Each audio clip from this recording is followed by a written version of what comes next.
Bom, ontem o tema, né, a gente teve o início da nossa semana de oração jovem, né? E a gente teve o tema que não foi online, uma geração distraída, ok? E eu quero dar uma recapitulada em alguns tópicos que foram muito interessantes para a gente dar a entrada no tema de hoje, mas primeiro eu quero convidar você para a gente orar ao Senhor juntos. Vamos lá? Fecha os seus olhos aí. E aí você pode, junto comigo, orar ao Senhor, tá bom? Oremos. Bondoso Deus, nós te damos graças, Pai, pelas tuas misericórdias, pelo teu cuidado, porque o Senhor é bom conosco. E essa sua misericórdia, Senhor, é o que nos impede de sermos fulminados por causa do nosso pecado. Nós te damos graças, Senhor, pelo preço pago na cruz por nós um dia, para que pudéssemos ter vida outra vez, como a música disse no início. Esteja com cada um de nós, Pai, nos abrindo a mente, os nossos corações e nos dando, Senhor, a consciência do assunto que nós vamos discorrer aqui hoje. É o que pedimos por Jesus. Amém e amém. Olha só, deixa eu compartilhar a tela aqui com você e aí vai dar certo, tá? E aí você vê se você fala comigo aí se você tá vendo, se chegou aí legal. Esse é o tema de ontem, tá? Uma geração distraída. Ao longo dessa semana, a gente vai ter 3 dias de diagnóstico. Ontem foi diagnóstico, hoje será mais um diagnóstico e amanhã também. E a partir de quarta-feira, nós teremos algo mais prático. A proposta dessa semana de oração é justamente nascer de novo, assim como Jesus um dia disse para Nicodemos: você não pode entrar no reino dos céus se não nascer de novo. E essa é a proposta dessa semana de oração. Porque, como eu disse em algum dos convites que a gente soltou por aí, quando você vai lidar com pessoas que não conhecem o evangelho e estão interessadas em aprender a mensagem do reino, é um passo mais simples, né? Estou falando de lidar com interessados, né? Até que a gente acha os interessados já é um trabalho, né? Mas quando a gente encontra esses interessados, é relativamente mais fácil lidar com eles no quesito vida espiritual, né? Do que lidar com pessoas que já estão há anos na igreja, já conhecem a verdade e por achar que já sabem de tudo, não no sentido de sei todas as respostas, mas no sentido de, olha, eu já conheço a Bíblia, já estudei, já sei sobre mandamentos, já sei sobre graça, já sei sobre tudo isso. Ok, mas ainda assim está com a vida espiritual caindo aos pedaços. E aí? Como fazer para trazer de volta aquela espiritualidade intensa para uma pessoa que vive dessa forma, né? O diagnóstico de ontem foi a respeito da geração distraída. E o texto base de ontem, pelo menos o que a gente usou na igreja de São Sebastião, a Lud deve ter usado outro, mas o Espírito Santo com certeza conduziu para que a gente chegasse com textos diferentes e falas diferentes no mesmo objetivo. Mas o texto que eu utilizei ontem era o de Noé. Aliás, o texto que citava Noé, né? Os tempos de Noé, lá de Mateus 24, que assim como a geração de Noé, casava, se dava-se em casamento, fazia suas coisas, aquela coisa toda, e quando menos esperaram, o dilúvio chegou, aquela geração, a mesma coisa é a geração de agora. A nossa geração é a geração distraída tanto quanto a geração de Noé.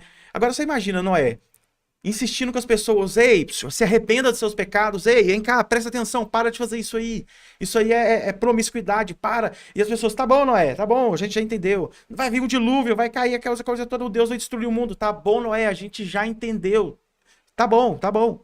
E aí os animais do nada começaram a chegar depois de muito tempo, e aquela coisa sobrenatural chamou a atenção de alguns, e no final das contas, o livro Patriarcas e Profetas vai comentar sobre esse episódio, que as pessoas começaram a ficar meio que assim, atentas ao lance dos animais chegando, mas durou muito pouco tempo. Por quê? Estavam distraídas demais. E aí vem aqui agora a nossa recapitulação. Pessoas distraídas, os distraídos, eles perdem noção da realidade. Quando você está distraído, seja da sua vida padrão, seja da espiritualidade, quando você está, sabe, com a cabeça longe, a sua vida parece que está sendo empurrada com a barriga. Distraídos perdem a noção da realidade, você perde a noção do tempo. Você acha que 2 minutos dá pra você arrumar, tomar banho e sair pra ir pra igreja, sendo que falta Tipo, já são 7 horas em ponto e você tinha que estar na igreja às 7 horas e você acha que vai dar tempo de fazer tudo. Você perde a noção da realidade, noção do tempo. Distraídos perdem a noção do tempo. Distraídos são muito ocupados e pouco produtivos.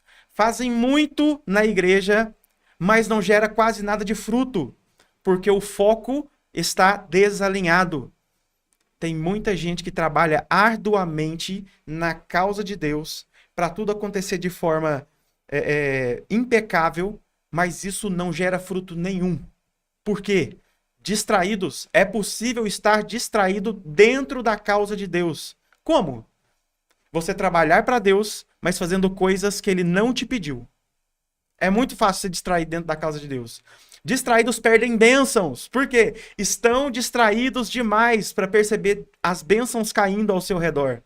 Estão distraídos, às vezes, buscando uma bênção específica que Deus nunca prometeu para ele, e ele está ali em busca daquilo ali a vida inteira, sabe? Tão focado naquilo ali, pedindo tantas vezes aquilo ali, mas não está com o coração moldável, editável, para que o Senhor faça a obra e ele receba lentes novas para conseguir enxergar o que Deus quer da sua vida.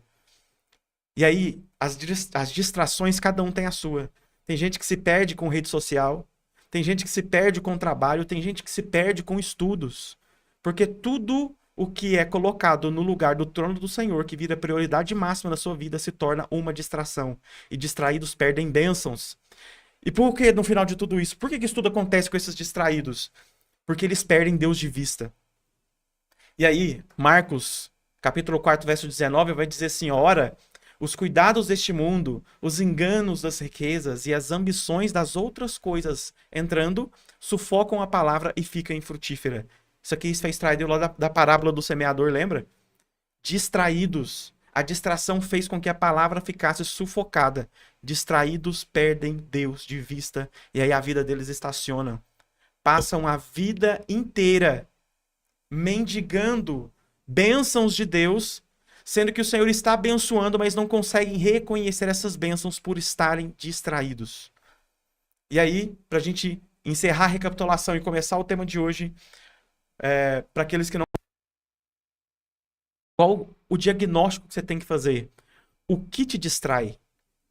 O que faz você perder o céu de vista? O que tá moldando o seu gosto ultimamente? Sabe aquele negócio de colocar Deus em primeiro lugar? E algumas pessoas acham que é simplesmente acordar e a primeira coisa que você vai fazer é estudar a Bíblia? Sabe, já viu isso? Estudar a lição? E se eu te dizer que isso não tem nada a ver com colocar Deus em primeiro lugar? Nossa, Thales, que heresia. Veja bem, é nítido que qualquer pessoa que coloca Deus em primeiro lugar faz isso. Mas é completamente possível você acordar cedo, pegar a sua lição da escola sabatina, pegar a sua Bíblia e ler ela, mas não está colocando Deus em primeiro lugar. Você faz isso na ânsia de acabar rápido para fazer outra coisa. E essa outra coisa geralmente é a sua maior distração. O que é? Qual é a sua? Cada um tem uma. Quando você está cansado, você quer acabar logo com tudo para fazer o quê? A sua distração, geralmente, ela é algo que você vai sempre buscar nos momentos de folga ou nos momentos onde você quer, sabe, se aliviar de alguma coisa. Quais vícios você tem colocado nesse lugar da distração para se distrair? Reconhece o que te toma a sua atenção, reconhece o que te distrai e somente você vai conseguir derrubar essa barreira para você conseguir receber as bênçãos de Deus. Deus está lançando as bênçãos sobre você, mas você não recebe, porque essa distração faz um muro entre você e ele. E aí você não reconhece a bênção e nem sequer a recebe, porque está distraído. Primeira tarefa desse diagnóstico: reconhecer aonde você é frágil e esteja atento a isso. Não confie em você mesmo quando você descobriu o que te distrai. Quando você descobriu os seus vícios pecaminosos, quando você descobriu o que te atrai a pecar, preste atenção nisso e seja intencional em fugir disso.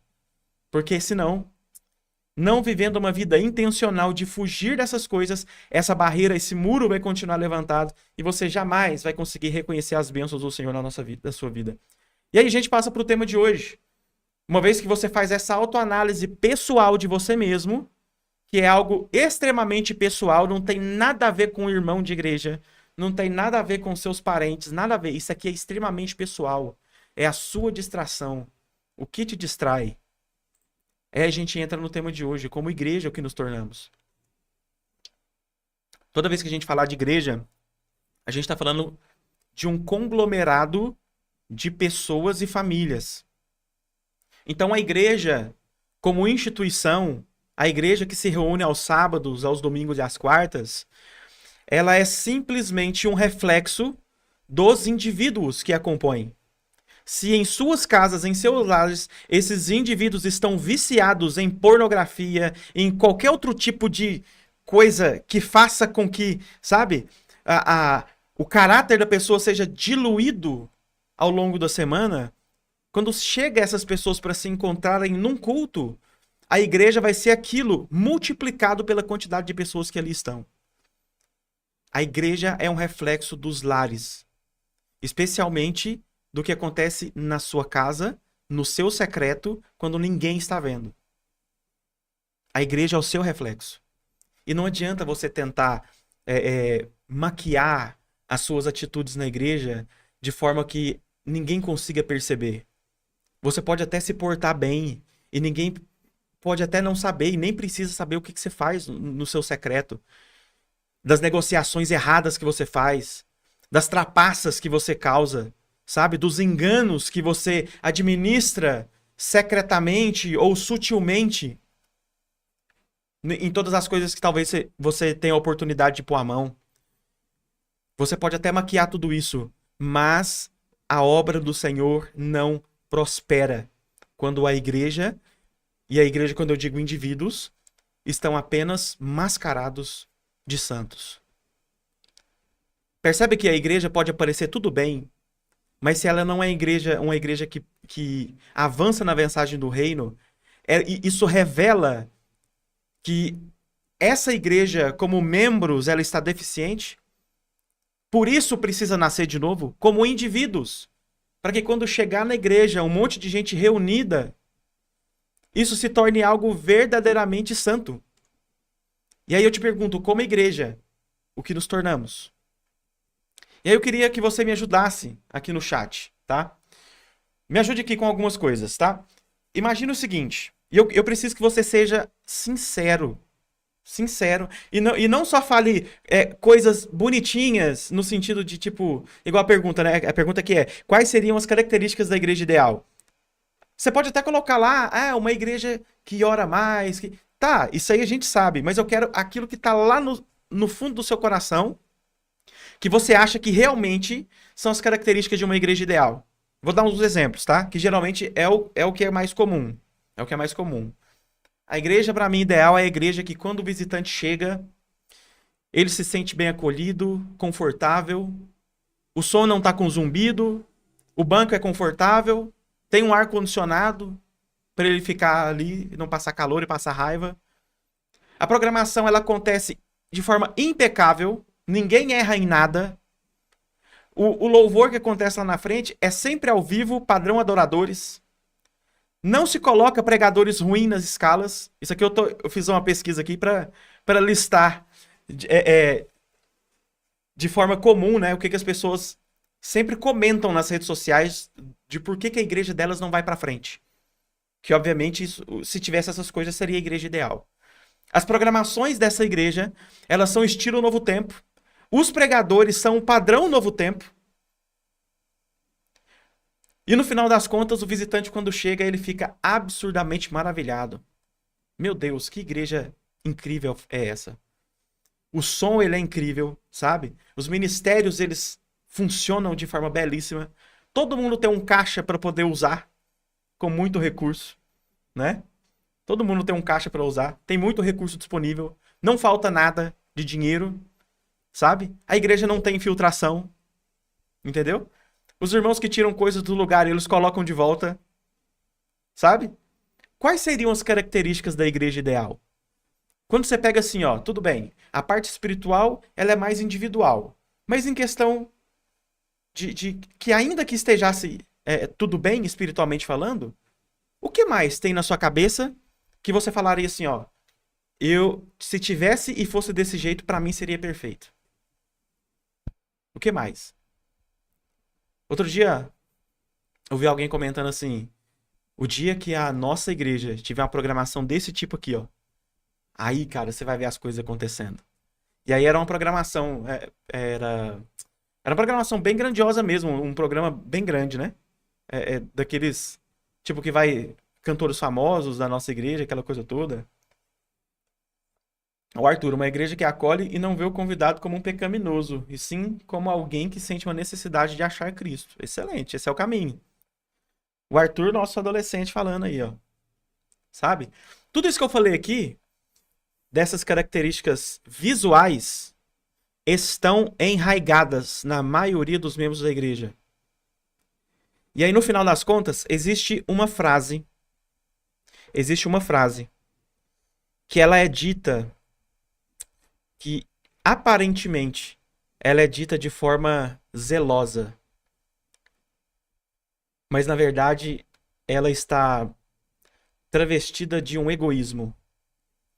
E egoísmo não quer dizer somente você querer ter as coisas só pra si, mas querer ter as coisas do seu jeito, do seu gosto. Isso também é egoísmo, tá? O Tom falou assim, ó, uma igreja onde os irmãos são transparentes uns com os outros. Fabrício, que tem adoradores em verdade e em espírito. Excelente. Consegue compreender? Quais as características da igreja ideal? Veja, a gente facilmente se perde nas seduções do que deveria ser a igreja ideal. E aí a frase que eu falei, que geralmente ela é dita travestida de zelo, mas na maioria das vezes ela é um egoísmo mascarado. Talvez talvez as pessoas que usam essa frase nem falam com essa perspectiva, com essa percepção, mas porque eles foram ensinados dessa forma, elas reproduzem. E a frase é: Deus é um Deus de ordem e tudo que é feito para ele tem que ser feito com ordem. Coisas desse tipo, frases desse tipo. Para Deus tem que ser tudo perfeito. É para Deus que tá fazendo. É mesmo? Mas para qual finalidade que Deus pediu para fazer isso de forma perfeita? Entendemos que Deus é um Deus de ordem, mas qual a finalidade? Adorar ao Senhor, porque o Senhor é digno de perfeição e tudo que acontece na casa dele tem que ser impecável, não pode haver falhas.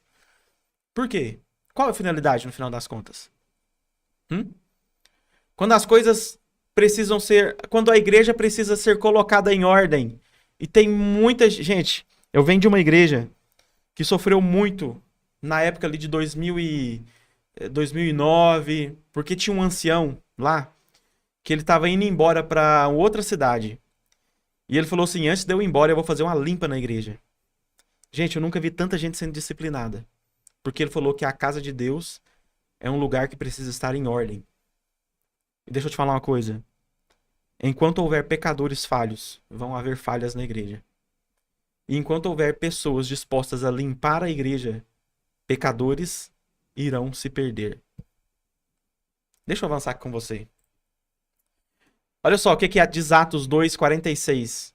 Um mapa da igreja ideal. Atos 2 e 3, capítulos 2 e 3, te dá um mapa de o que deveria ser a igreja. Eles se reuniam no templo todos os dias e comiam juntos de casa em casa, repartindo a comida com alegria e com sinceridade no coração. Eles louvavam a Deus e eram estimados por todas as pessoas, e todos os dias o Senhor aumentava aquele grupo com pessoas que iam sendo salvas. Esses dois versos, eles têm tanta informação valiosa, tanta preciosidade, que se nós entendêssemos isso como igreja, mais da metade dos nossos planos como instituição ficariam para trás, porque o nosso foco seria reajustado. E aí o alvo de alcançar coisas, de ter caixas cheios e de ter programações impecáveis, não seria simplesmente para fazer tudo dentro da ordem que o Senhor pede, mas porque o foco real estaria ajustado. Eles se reuniam no templo e comiam de casa em casa. Eles iam para a igreja e faziam um pequeno grupo. Simples assim. Eles comiam juntos, andavam juntos, caminhavam juntos, se alegravam juntos, choravam juntos. Eles não tinham uma vida paralela. A vida deles girava em torno do reino e não tinham outra vida paralela. Eles oravam, louvavam a Deus e eram estimados por todas as pessoas. Eram amados por todas as pessoas. E olha só o que acontecia. O Senhor aumentava aquele grupo com pessoas que iam sendo salvas. Quem aumentava? O Senhor. O Senhor trabalhava junto com eles. O Senhor levava as pessoas. O Senhor movia os corações e os direcionava para aquele grupo, porque aquele grupo estava divinamente alinhado com o propósito que Deus queria. Quando uma igreja está desalinhada, e quando eu digo igreja, volto lá atrás, membros na sua pessoalidade. Quando os membros estão desalinhados do propósito principal da causa de Deus, o Senhor não acrescenta ninguém ao número daquelas pessoas. Você pega uma igreja que tenta fazer trabalho missionário e não dá em nada, para que o Senhor vai acrescentar pessoas num grupo que está desalinhado com o seu propósito? Ah, mas nós trabalhamos tanto, fazemos tantas programações e imos tanto e temos tanta ordem e o culto é isso e o culto é aquilo, mas está desalinhado.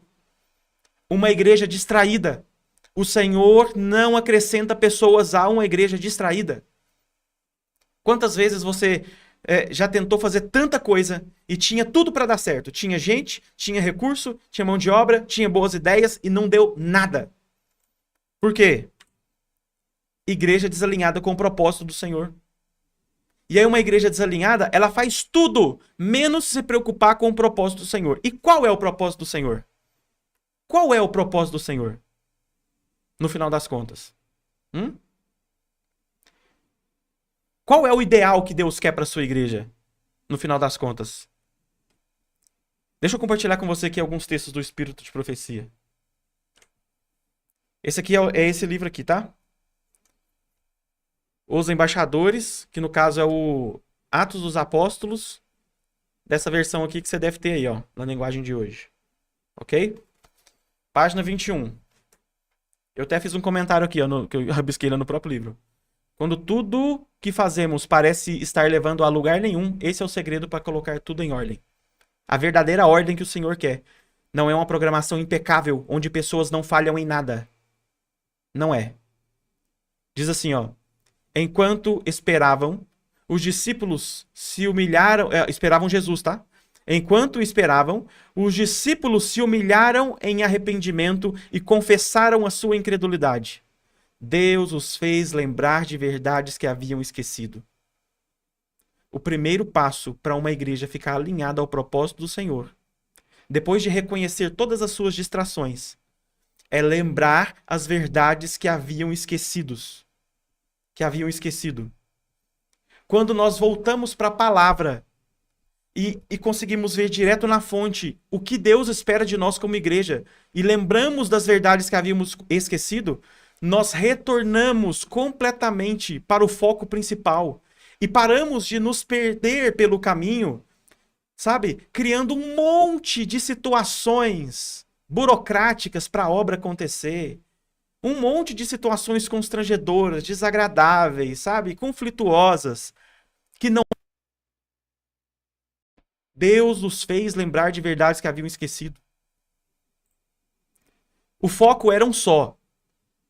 Revelar o caráter semelhante ao de Cristo e trabalhar para ampliar o seu reino. Esse é o foco que Deus espera da sua igreja. Essa é a igreja ideal. O foco é um só. Revelar o caráter segundo ao de Cristo, pessoal. Agora entenda, eu não tenho a capacidade de mudar o caráter de ninguém.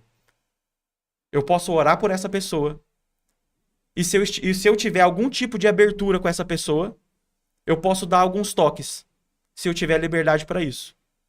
Sabe aqueles amigos que você tem a liberdade de falar com eles, que ele precisa fazer algum ajuste de caráter? É dessas situações. Mas faça isso com amor. Não chega dando voadora nas pessoas, não. Faça com amor, porque essas pessoas também precisam ser salvas. O foco era um só. Revelar um caráter semelhante ao de Cristo, mudança pessoal, individual. Isso aqui é trabalho individual. É eu preocupado com mim mesmo. Não é eu preocupado com o caráter do irmão, com a roupa do irmão, com o jeito do irmão. Nada disso. Nada disso. É em mim mesmo. E oro pelo outro. E se eu tenho abertura, e a abertura quem te dá é a outra pessoa. Se a outra pessoa te deu abertura para isso, e você é amigo o suficiente, haja como um amigo e fale como um amigo que o ama, com o objetivo de salvá-lo. Revelar um caráter segundo ao de Cristo e trabalhar para ampliar o seu reino. Esse é o foco. Agora a página 27. Só que o que acontece? Nem todos estavam alinhados a esse foco. A gente vê ali a igreja de Atos, que relata várias partes, né? Onde o povo estava realmente unido e focado. Mas havia outras pessoas que ainda continuaram fora do foco por muito tempo. Por outro lado, diz aí o texto, alguns cristãos estão de braços cruzados à espera de uma renovação espiritual que aumente grandemente a sua capacidade de iluminar os outros. Estão de braços cruzados, investigando a igreja, querendo colocar a igreja em ordem, apontando tudo que precisa ser mudado para tudo ficar impecável e perfeito, mas com qual finalidade? A igreja de Cristo não ser mal falada? Simplesmente ter o gosto de olhar e ver tudo? Deixa eu te falar uma coisa. A igreja não é uma empresa, tá? Apesar de ter um CNPJ, a igreja não é uma empresa. E nós não somos funcionários que precisamos degladiar-nos uns com os outros a fim de fazer o trabalho bem feito. Não somos funcionários. Não somos. A hierarquia da igreja que existe não é uma hierarquia igual a de uma empresa. Definitivamente não é. A hierarquia da igreja, ela é uma pirâmide de cabeça para baixo, onde quanto mais alto o seu cargo, mais você serve. Na hierarquia comum de empresas, você tem medo de quem está acima. Na hierarquia da igreja, quem está embaixo deveria amar e se inspirar em quem lidera. Mas enquanto existirem pessoas dessa característica que está falando ali, ó, que estão esperando a coisa acontecer. Eles estão esperando uma renovação espiritual de forma mágica e assim como os judeus do passado, acham que não vai acontecer enquanto a igreja não for limpa. Cheia de pecador e a igreja está esperando, tem gente esperando a igreja ser purificada por completo para receber o Espírito Santo. Eles deixam sua luz enfraquecer enquanto aguardam um momento no qual serão transformados e preparados para o serviço sem nenhum esforço da sua parte. Isso aqui é pessoal. Se você está esperando o Espírito Santo descer sobre você, enquanto você fica sentadinho no banco, simplesmente avaliando, sendo um jurado de culto, eu te falo sem medo de errar, você nunca vai experimentar o que é receber o Espírito Santo. Por quê? A promessa de Cristo de enviar o Espírito Santo não mudou com o passar do tempo. Se não percebemos o cumprimento hoje, é porque não o compreendemos como deveríamos. Compreender a natureza do Espírito Santo de forma equivocada faz com que você nunca o receba. Agora veja, preste atenção nisso aqui, que isso aqui para mim é o maior diagnóstico para qualquer igreja do Brasil. Em qualquer lugar onde os cristãos menosprezem o Espírito Santo, encontramos ali seca, escuridão e morte espiritual. Quando questões menores ocupam a atenção, falta o poder divino necessário para o crescimento e a prosperidade da igreja. Quando você olha para um texto como esse e começa a analisar a quantidade de questões pequenininhas que roubam a atenção da igreja, da liderança, coisas que uma gota de compreensão faria com que o que viraria um problema poderia ser simplesmente uma situação simples de se resolver. Quando questões menores ocupam a atenção, falta o poder divino necessário para o crescimento e prosperidade da igreja. Que diagnóstico, hein? Que diagnóstico, meus irmãos. Que doloroso ouvir isso. Que doloroso porque eu, Thales, às vezes me apego a questões menores. Coisas triviais, tão ridículas. Que penso assim, não, isso aqui eu tenho que levar para a comissão. Misericórdia, meus irmãos. Misericórdia. A comissão da igreja, a liderança. E eu não tenho receio nenhum de falar nada disso aqui, porque essa semana de oração não é para pessoas convidadas. Isso aqui é para adventista. Gente que já está em casa há muito tempo. A comissão da igreja sempre deveria ter em sua pauta, em maior quantidade, projetos para salvar mais gente. E hoje nos reunimos, a maioria das vezes, para organizar a casa. Nunca vai ficar pronta, meus irmãos. Nunca vai ficar. Somos todos falhos. Sabe qual que é o único jeito da igreja ficar pronta e impecável para receber pessoas? Seria se nós realmente estivéssemos dispostos a fechar as portas e não receber mais ninguém. Por quê?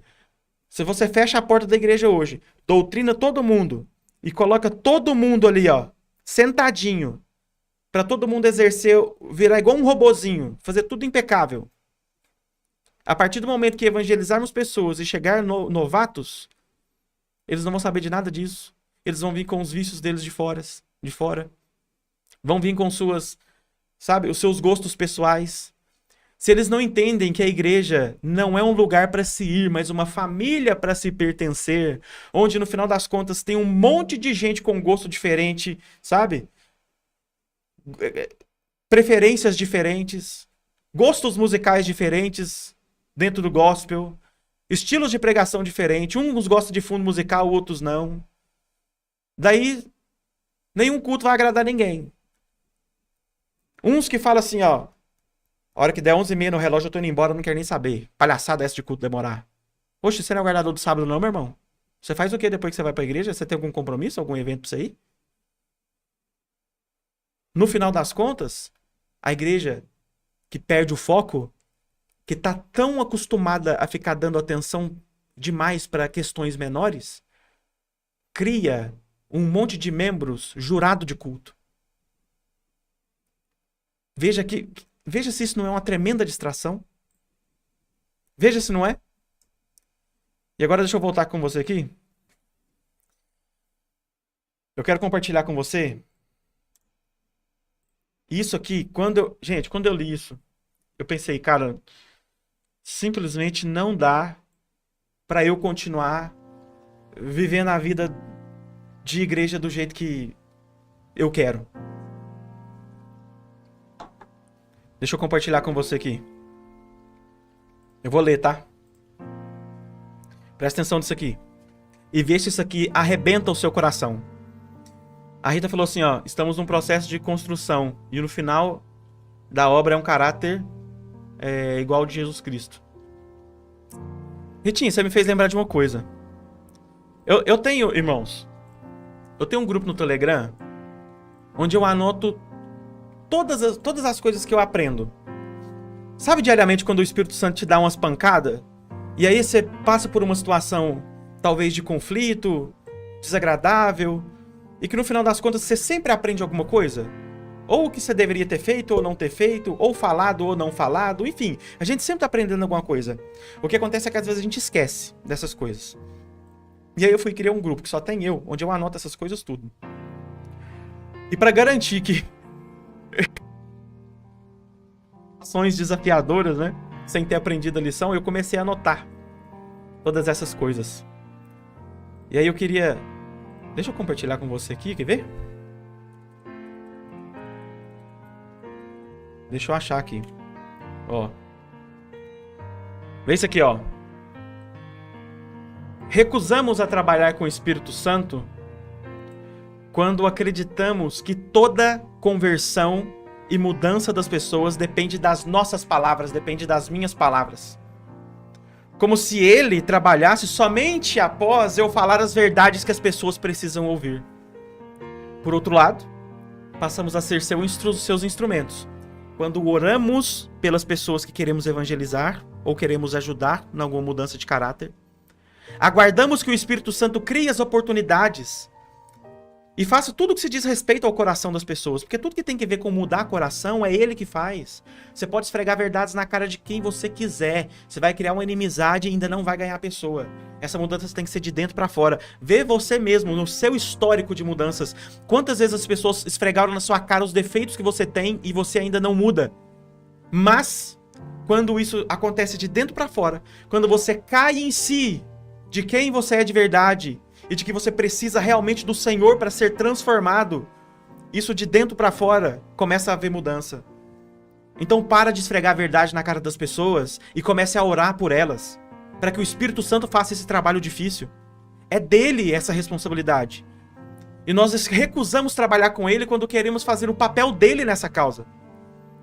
Quando isso acontece, nós vamos falar as palavras certas, na hora certa, aceitando que o evangelismo ou o processo de salvação de alguém ou a mudança de caráter é um processo que pode levar tempo. E aí? Nós vamos continuar trabalhando sem o Espírito Santo? Acreditando que as coisas só acontecem quando nós vomitamos toda a verdade que nós achamos que é real para as pessoas? No final das contas, o alvo da Igreja de Cristo, tudo o que acontece das quatro paredes da igreja para dentro, quando se envolve cargos, reuniões, departamentos, ministérios, gente, é uma coisa só. O foco é um só. Eu anotei sobre isso também porque isso aqui foi um tapa na cara que o Espírito Santo me deu. E eu faço questão de anotar para eu não esquecer mais. Veja bem. Deixa eu compartilhar com você. Vamos deixar de lado tudo que tem a ver com estrutura organizacional, departamentos, doxologia do culto, os serviços do templo. Vamos tentar enxergar apenas pessoas para essa reflexão. Pessoas que precisam ser salvas, tá? A forma que temos lidado, que a gente tem lidado com as situações, né? Na intenção de fazer tudo de forma impecável na obra, trabalha para a salvação de pessoas, inclusive das pessoas que já estão na igreja. Eu vejo tanta gente preocupada com o que o visitante vai achar da igreja, com o que o visitante vai sair pensando que a programação foi um fracasso, que não estava organizado, que estava fora de lugar, que estava corrido, que estava desordenado. Tudo é na intenção de o que o visitante vai pensar. Mas você já parou para pensar que as pessoas que estão lá dentro um dia foram visitantes, que decidiram se envolver na obra e agora também precisam continuar sendo trabalhadas para a sua salvação? Ou será que nós trabalhamos apenas para manter a ordem e o zelo sobre o rótulo de que devemos fazer o melhor para Deus, mas na verdade não passa de egoísmo porque eu quero ver os meus gostos pessoais de qualidade de programação sendo atendidos? Nós começamos a perder o senso verdadeiro da missão, meus irmãos, e o senso da realidade da igreja, quando as discussões da igreja giram em torno de ter uma igreja impecável, em vez de buscar e salvar pessoas. Nós começamos a comparar tudo que é visual, sabe? E desejar mudanças. Qualidade dos pregadores, qualidade das programações, a doxologia, a estrutura física.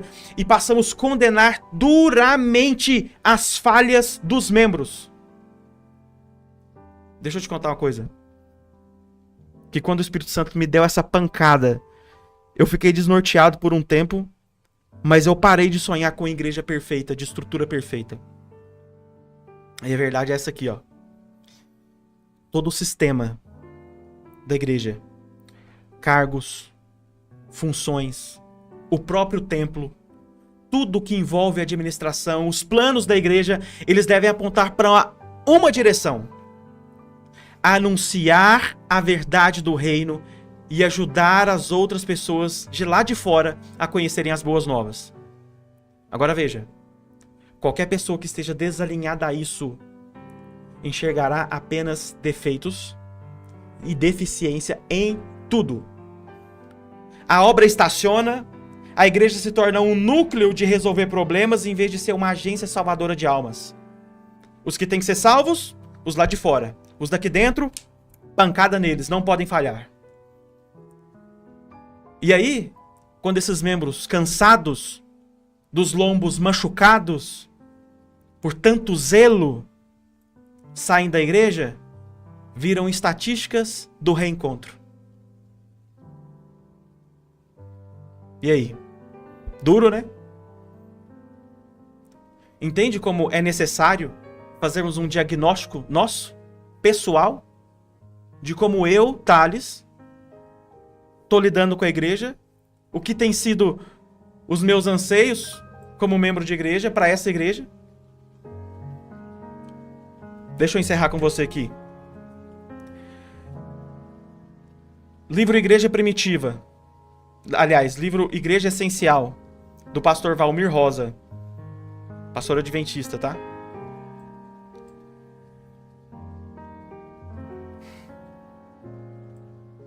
Compare a igreja atual com a igreja primitiva. Em que nos tornamos? o que fazemos na igreja, por vezes assume maior grau de importância em relação ao que fazemos como igreja. Em outras palavras, a igreja se trancou dentro de um prédio e passou a servir a si mesma. Vou contar agora a parábola que denomina-se Posto de Salvamento, em que descreve o que aconteceu em uma igreja atual. Numa perigosa costa, onde naufrágios são frequentes, havia certa vez um tosco e pequeno posto de salvamento. O prédio não passava de uma cabana e havia só um barco salva-vidas. Mesmo assim, os membros, poucos e dedicados, mantinham uma vigilância constante sobre o mar. E sem pensar em si mesmos, saíam dia e noite, procurando incansavelmente por perdidos. Muitas vidas foram salvas por esse maravilhoso e pequeno posto, de modo que ele acabou ficando muito famoso. Algumas das pessoas que haviam sido salvas, além de várias outras residentes ali aos arredores, queriam se associar ao posto e contribuir com seu tempo, dinheiro, esforço para manter o trabalho de salvamento. Novos barcos foram comprados e novas tripulações treinadas. O pequeno posto de salvamento cresceu. Alguns dos membros do posto de salvamento, porém, estavam descontentes. Estavam descontentes com o fato de que o prédio, por ser tão tosco e tão parcamente equipado, eles achavam que um lugar mais confortável deveria servir de primeiro refúgio aos náufragos salvos. Assim, substituíram as macas de emergência por camas e puseram uma mobília melhor no prédio, que também foi aumentado. Agora, o posto de salvamento tornou-se um popular lugar de reunião para os seus membros. Deram-lhe uma bela decoração e o mobiliaram com requinte, pois o usavam como uma espécie de clube também. Agora, era menor o número de membros ainda interessados em sair ao mar em missões de salvamento. Assim, as tripulações dos barcos salva-vidas, que antes eram feitas pelos próprios membros, agora foram terceirizadas. Contrataram novas pessoas que não tinham nada a ver com o posto para fazer esse trabalho. O motivo predominante da decoração do clube ainda era o salvamento de pessoas. Mas até havia um barco salva-vidas litúrgico na sala em que eram celebradas as cerimônias de admissão ao clube. Para essa época, depois de um tempo, um grande navio naufragou ao largo da costa e as tripulações contratadas trouxeram barcadas e mais barcadas de pessoas com frio, molhadas e semi-afogadas. Elas estavam sujas e doentes, e algumas delas eram de pele preta ou amarela. O belo e novo clube estava em caos.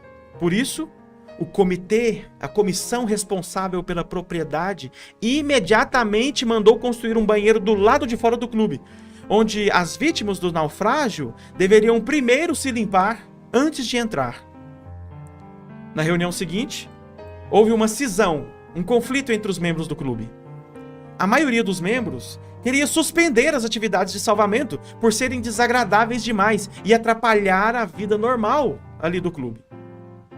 Alguns membros insistiam que o salvamento de vidas ainda era o seu propósito primário e chamaram a atenção pelo fato de que ainda eram chamados de posto de salvamento.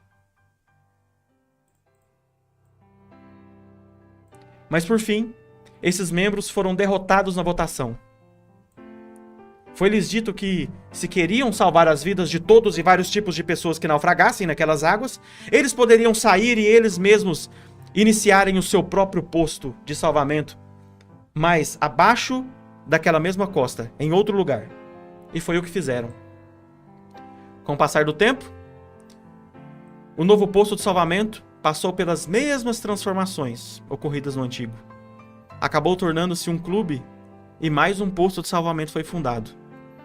A história continuou a repetir-se, de modo de que quem visita hoje aquela costa encontram-se vários clubes exclusivos ao longo da praia. Naufrágios ainda são frequentes naquelas águas, mas a maioria das pessoas morrem afogadas. E aí, meus irmãos? E esse diagnóstico? Como igreja, o que nos tornamos? Como igreja, depois de um exame tão transparente,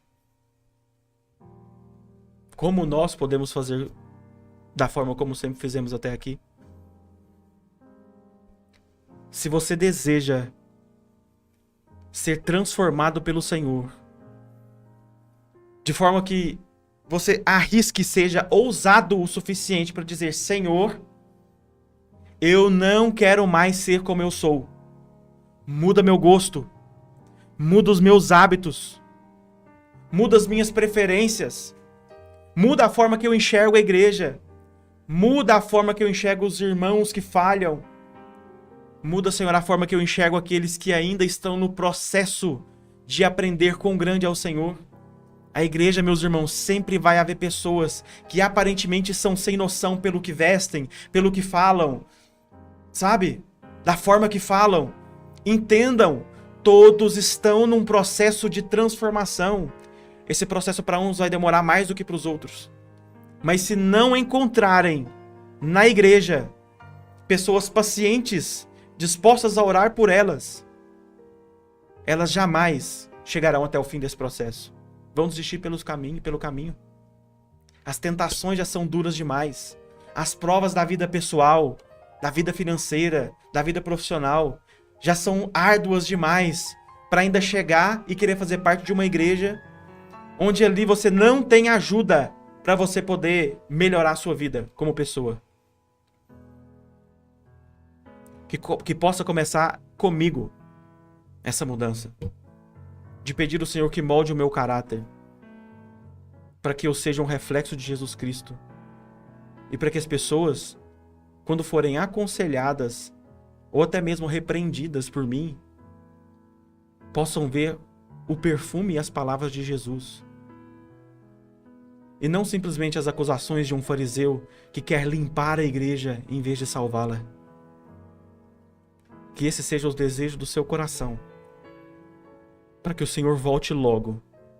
E que antes disso o Espírito Santo dele desça de forma assombrosa sobre nós, para que cumpramos a promessa que Ele mesmo fez de fazermos coisas maiores do que a que Ele fez.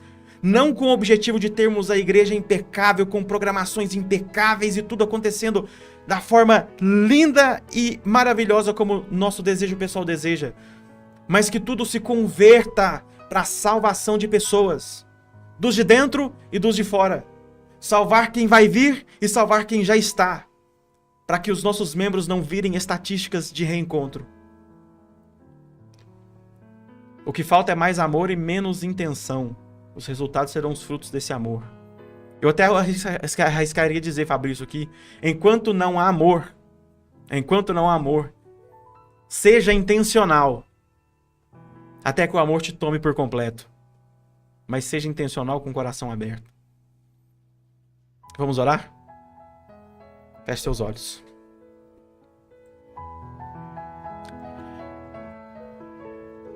Bondoso Deus, nós entendemos o Teu recado para nós essa noite, Pai.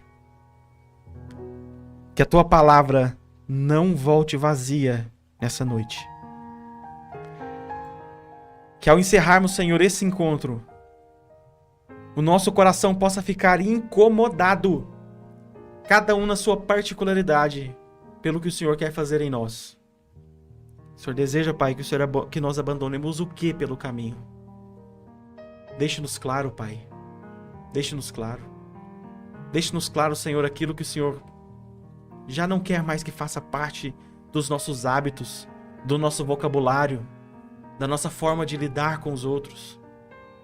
Senhor, planta em nós o desejo incessante de amar a vida das pessoas e nos preocuparmos em salvá-las mais do que qualquer outra coisa.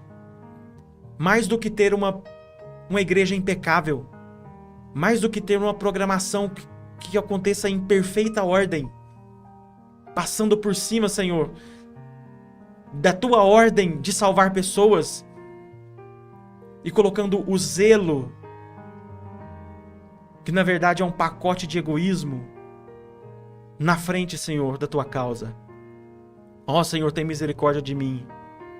Tem misericórdia de mim, Senhor, porque os meus gostos pessoais às vezes falam mais alto do que o amor pelos meus irmãos. Tem misericórdia de mim, Senhor, porque às vezes os meus pensamentos vão contra o teu caráter. Senhor, molda cada um de nós conforme a tua vontade, e que o centro da nossa vida seja buscar e salvar os perdidos, amar a vida desses perdidos e fazer a tua vontade, Senhor, para que eles sejam resgatados e não simplesmente purgados da tua casa, Pai. Dá-nos amor pela vida do outro, para que nós entendamos de verdade o que Jesus sentiu quando ele resolveu descer e morrer por cada miserável de nós. É em nome de Jesus que nós oramos, Senhor. Amém. Amém. Meus irmãos, amanhã continuamos. O tema de amanhã: carnal versus espiritual. Quem sou? E amanhã será o pastor Reinan a compartilhar a mensagem do céu com a igreja. Você possa ter o seu coração moldado pelo Senhor. Você possa orar pelos seus irmãos. Ore por mim. Toda vez que você perceber um defeito em mim, ore por mim. Eu posso ser mudado. Não sou alguém, sabe, pronto. Eu erro demais. Eu erro demais. Às vezes a gente chega novo no lugar, né? Todo mundo fica, ó, cara legal. Depois vai convivendo, vai descobrindo os defeitos. Eu tenho uma lista enorme de defeitos. Os irmãos possam me perdoar pelos defeitos que um dia fez com que a sua esperança, de alguma forma, perdesse o brilho.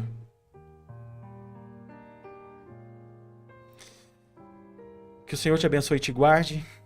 Que o Senhor faça resplandecer o seu rosto sobre ti e tenha misericórdia de ti. Que o Senhor sobre ti levante o teu rosto e te dê a paz. Amém.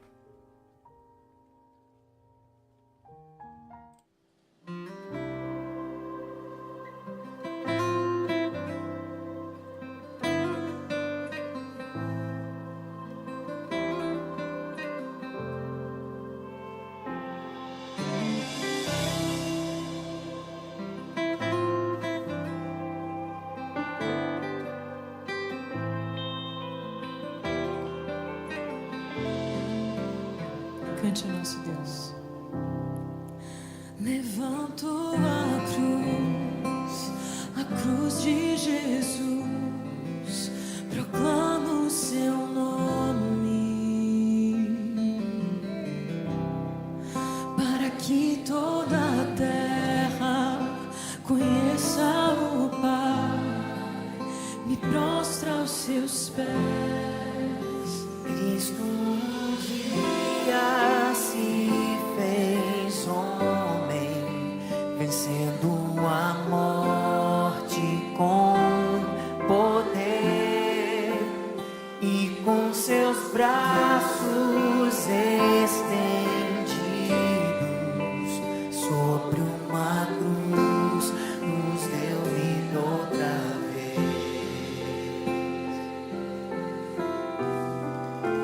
Rei vitorioso, Cristo Jesus, Filho de Deus, nós estamos aqui, não por direito ou mérito algum. Na cruz nós somos resgatados.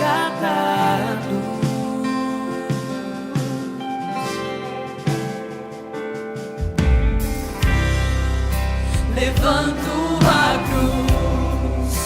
a cruz de Jesus,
proclamo